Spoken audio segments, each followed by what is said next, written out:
कि जैसे शायद हम जब काउंसलिंग में बैठते हैं तो हम रजिस्ट्रेशन करते हैं तो एक कुछ रजिस्ट्रेशन फी होती है, फिर वो शायद रिफंड भी होती है, ऐसा कुछ होता है। हाँ। लेकिन कुछ बच्चों ने क्या करा मैम कि जैसे फर्स्ट राउंड हो गया, सेकंड हो गया, अब थर्ड राउंड में तो उनने क्या करा कि फ्री एग्जिट कर दिया, है ना।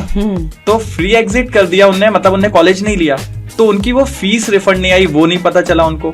और फिर उसके बाद एक और शायद राउंड होता है स्टे, जो अपने होता है कि हाँ, है ना कि स्टे काउंसलिंग वाला जो लास्ट वाला होता है, उसमें फिर से रजिस्ट्रेशन करना, उसमें भी वो लोग शायद अपीयर नहीं कर पाए। तो फॉर एग्जांपल राउंड 1 में मैंने रजिस्टर करा, मैंने चॉइस फिलिंग करी, मैंने चॉइस को लॉक कर दिया, सीट अलॉटमेंट का प्रोसेस चालू हुआ। मेरे को अब 2 सिनेरियोज हो सकते हैं, एक तो मेरे को सीट अलॉट नहीं हुई, उसके लिए कुछ नहीं, अब मैं राउंड 2 के लिए आगे बैठ सकती हूँ, मुझे फिर से रजिस्ट्रेशन नहीं करना जी। मैं ये बहुत क्लियरली बोलना चाहूंगी कि बच्चों को डाउट रहता है, हमें एक ही बार रजिस्टर करना है, बिल्कुल। तो राउंड 2 में मेरे को दोबारा रजिस्टर नहीं करना। हाँ।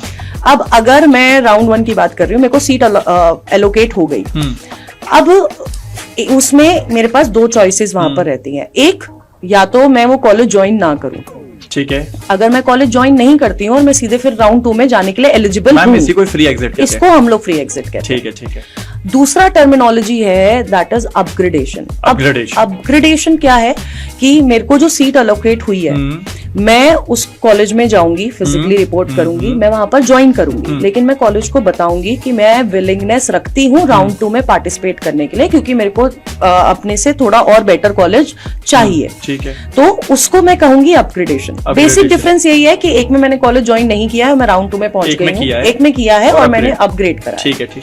अब हम राउंड 2 में आ जाते हैं। राउंड 2 में भी सिमिलर रहेगा। अब मैं राउंड 3 में आती हूँ। अब राउंड 3 बहुत क्रूशियल राउंड है। राउंड 3 में फॉर एग्जांपल अगर मुझे कोई कॉलेज एलोकेट हो गया, हाँ। अब अगर मुझे एलोकेट हो गया, मैं वहां से फ्री एग्जिट नहीं ले सकती। ओके।